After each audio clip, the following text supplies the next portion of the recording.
Andrew requested me on Patreon to review the drama Boys Don't Cry, which was based on the true story of Brandon Teena, a trans man who was murdered in Nebraska in 1993. I actually saw this movie years ago when I was a teenager, and I did not like it very much, although I don't remember exactly why.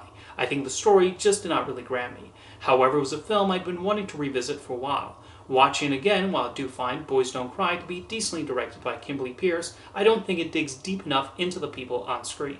Peirce seemed to make the story a sort of Romeo and Juliet type tragedy, and I'm not sure that was the right angle. The film develops a romance between Brandon and a woman named Lana Tisdale, although it was not quite as significant in real life as it was depicted in the movie. In fact, Lana would end up suing the producers for what she felt was an inaccurate portrayal of her.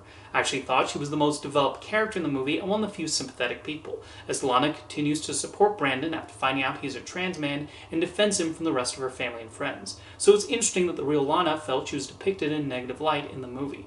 On the other hand, she would have known how the relationship really went down more than the filmmakers. That's often the tricky part with making films about real people, especially when those who personally knew them are still around. They go to take some artistic license while still having to do it in a way that won't upset those who know how the actual events went down.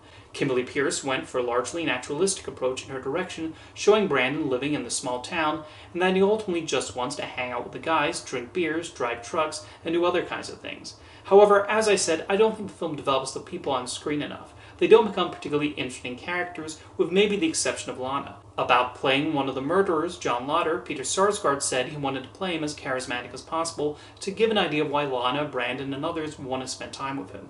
And while Sarsgaard is good in the role, I did not get any of this supposed charm from his performance. The conversations the characters have just don't go enough into them as they could have. So as well acted as the film is, I felt it mostly just moved from scene to scene without too much interest. Meanwhile, while the script retains some elements of the real events, it deviated in other spots. Probably the most blatant deviation is that the filmmakers removed someone from the film who was murdered alongside Brandon. That was Philip Devine, who was dating Lana's sister at the time. It's an odd omission, and if anything, would have added to what terrible people the murderers were.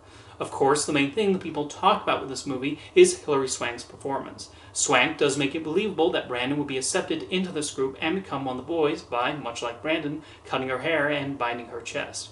Of course, nowadays an actual trans actor would be cast in the role, as there's been a bigger and reasonable shift in recent years to have transgender characters played by a trans person. As respectful as the likes of Swank and John Lithgow and The World According to Garp play their roles, it's good to see more trans actors get these opportunities to play members of their own community. Swank won the Oscar for this performance, and I think she does fine enough. Surprisingly, Annette Bening in American Beauty is the only other Best Actress nominee I've seen from that year, so I cannot comment on who I would have voted for. The main question that sometimes gets asked about Boys Don't Cry is whether it should be considered exploitative. It does depict the real-life assault and murder of Brandon Teena, and Peirce does not hold back in showing the horrible things he went through at the hands of his killers. On the one hand, it's important that people are aware of this story and the transphobia that this community deals with on a frequent basis. However, just showing what happened in such painful detail honor Brandon's memory in a way that pays respect to him. That's the tricky dilemma surrounding this movie. There's also been criticism that this started a trend of stories about trans people focused on tragedy, where there being a push in recent years for more comedies and lighthearted stories about trans people, thus showing the full spectrum of the lives they have. Of course, I cannot speak to whether this is an authentic depiction of what life is like for a trans person and whether it's a story that should be told. I think it's always important to listen to someone's perspective when their own culture and community is depicted on the screen.